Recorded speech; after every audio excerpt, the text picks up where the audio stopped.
Now, the South African Revenue Service has collected a record gross amount of 2.155 trillion rand year on year. SARS paid out refunds of 414 billion rand to taxpayers, the highest ever after the 381 billion rand in the previous year. Basically, this represents a growth of 8.6%. This brings the collected net amount to 1.741 trillion rand. It's almost 10 billion rand higher than the revised estimate and 54 billion rand more than last year's 1.68 trillion rand. SARS Commissioner Edward Kieswetter announced the preliminary revenue collection outcome in Pretoria yesterday. The better than expected revenue collection came even as logistics constraints and record power outages weighed on businesses. But for more on these positive revenue results, we are joined by the South African Revenue Service Deputy Commissioner Johnstone Makhubu. It's lovely to have you. Thank you very, very much for joining us on the program. Thank you, Leanne, for having us, and good morning to your viewers. So these are massive numbers we're talking about. I'm sure South Africans trying to get their head around the amount of zeros, but we don't necessarily need to know that because there are a lot of zeros in the amounts that have been collected. But I suppose we need to look at the why SARS have done so well. What are you attributing the success to? Look, it's not one big thing. We say that it's a number of little things that we have done throughout the year that have resulted in the outcomes that we reported yesterday. But let me just give a sense of the themes of some of the things that we've been able to do in the current on the financial year that we reported yesterday. I think our strong focus on our compliance program and ensuring that we are able to collect revenue from activities that fall within our ambit to enforce, particularly ensuring that debt that was due was collected. We reported yesterday that, amongst others, we collected about 91.5 billion rands in overdue debt. This continues to be an area that is important for us in terms of driving our performance. So largely, Leanne, as much as the economy was under pressure and continues to be under pressure, we have switched our focus to say, we cannot necessarily control what happens in the economy, but we can control the tax administration activities that we can embark on. So to that end, we have sort of heightened our focus on our compliance program, amongst other things, ensuring that those that are non-compliant are brought to compliance, that debt that is overdue is collected. But you'll see that in terms of income tax, corporate income tax, we have gone further to make sure that we raise additional assessments where taxpayers had done estimates of their payments that we were not satisfied were within the allowable limits. And you'll see that, therefore, our corporate income tax in the last 2 months saw significant growth, and we are pleased with the work that we're able to do in that regard. I'm reading here how you certainly do have your sights, SARS, having their sights on the exceptionally wealthy, because that's something that I think you've seen tax earned from wealthy individuals increase by more than 10% over this past year, rising to 12.5 billion rand. 85 lifestyle and luxury vehicle audits, you collected 850 million rand. 190 million came from high wealth taxpayers who underpaid their provisional taxes. And the commissioner was really serious about highlighting this, even bringing up a firm in Sandton, a law firm, where 14 of its partners were found to be underpaying their provisional taxes or underestimating. So this is a big form of collection as well. I can see SARS really going for this bracket. Indeed, Leanne, I think our personal income tax provisional taxpayers, for quite some time, we've not been able to crack into that particular segment. You would recall that a couple of years ago, we appointed a director whose sole responsibility is to look after the high wealth individual segment. And we are starting to now see results in this regard. A number of things are assisting us in this regard. You would have heard us talking about common reporting standards that allows us to get data from other jurisdictions in terms of are holdings, account holdings and balances that are held by South African citizens in other foreign jurisdictions. Using this particular third-party data allows us to be able to profile particularly high wealth individuals that may not necessarily be paying their fair due in terms of taxes. And this third-party information has sort of given us an upper hand in identifying individuals that needed to be assisted to comply.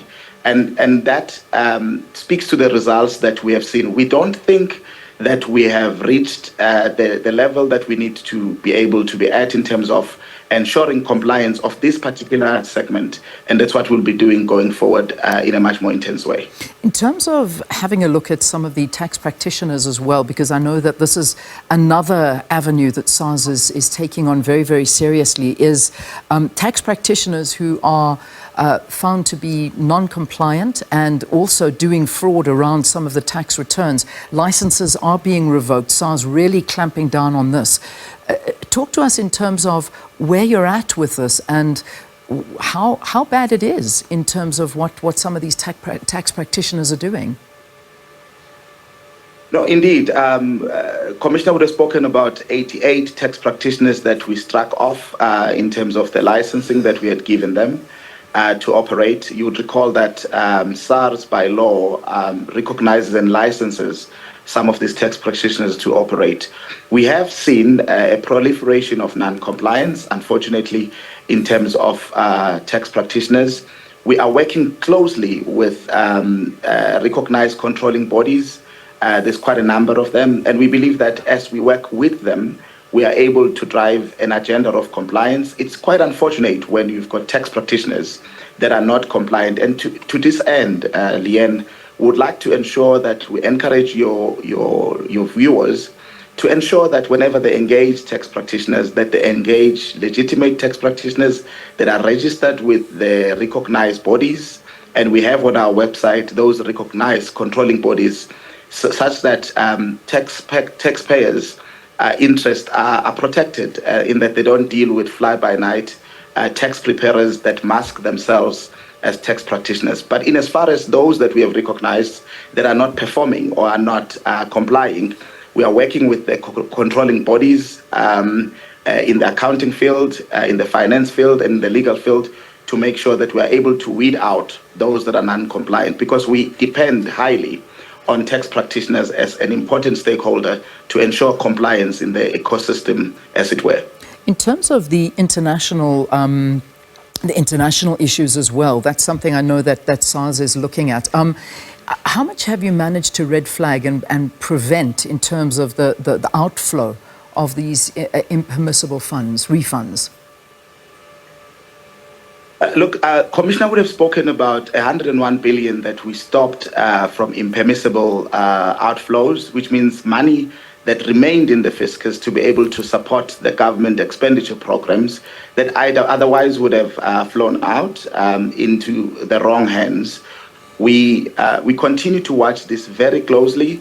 If I may just cite one instance where we have started to collaborate with commercial banks as well as the Reserve Bank, such that all funds that are due to leave the country are somehow controlled in a manner that ensures that those that expatriate these monies, they do so in a manner that is within the law. We have seen in the past where people claim to be purchasing goods internationally, and they make down payments and the goods never arrive in the country. And therefore, this pushes the issue of illicit financial flows even higher. So we feel that by implementing systems and checks and balances together with the commercial banks and the Reserve Bank, this allows us to ensure that those that try to move money out of the country in illicit ways will find it extra difficult going forward, as we try to make sure that issues that FATF raised when they dealt with our grey listing are increasingly being attended to. This is one important area in terms of curbing illicit financial flows, where people mask money that they are moving out of the country as money used for down payments on goods that they claim to be importing in a future date. We think that this is a start of us controlling this particular issue of illicit financial flows, amongst others. Very quickly, please, we've got about 2 minutes left, so I just want to get these two quick questions in. According to the 2024 BRICS Wealth Report, many super wealthy individuals are leaving South Africa. Are you able to tell us how many people have, in fact, ended their tax residency in South Africa? Leanne, we do track the cessation of residence. We've seen just below 4,000 people in the financial year under review that applied for cessation of residence in the country, which is a number that is about 900 higher than the previous year. We do look into this, and of course, not all of those are wealthy. We bracket them according to the income that they would have declared in prior years. It's an area that we are constantly looking at. Anything that erodes the base, whether it's retrenchment, immigration, etc., does worry us as a tax administration, and we keep a close eye on it so that we are able to have sight of what's happening in the tax base, as it were. Thank you. All right. And then very quickly, and the illicit cigarette trade. This is a big one, hitting record high sales, making up 70% of South Africa's cigarette market. How do we go forward from here? How are we clamping down on this?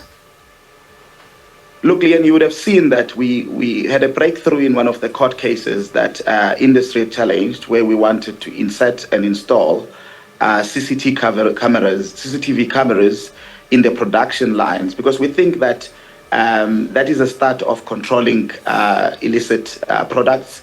But not only this, we've set up a syndicated team that is looking at this issue of illicit tobacco. Commissioner did speak about the issue that unfortunately this is a carry-through from the banning of tobacco that we saw during the lockdown at the height of COVID. But as SARS, we are planning to work much closely with other law enforcement agencies, and we'll go to court where we believe that it is important for us to enforce our rights in as far as curbing the illicit tobacco trade. It's an area that is high amongst the agenda points that as we go into the new financial year that we will be looking at. We are not happy that we've lost about 700 million rands in the prior year in that area, and we continue to look closely into ensuring that we are effective in this area. It's an area that worries us indeed. Certainly a lot of money there, it really is. Johnstone, thank you. Thanks for talking to us. Johnstone Makhubu is the South African Revenue Service Deputy Commissioner, unpacking SARS revenue collection.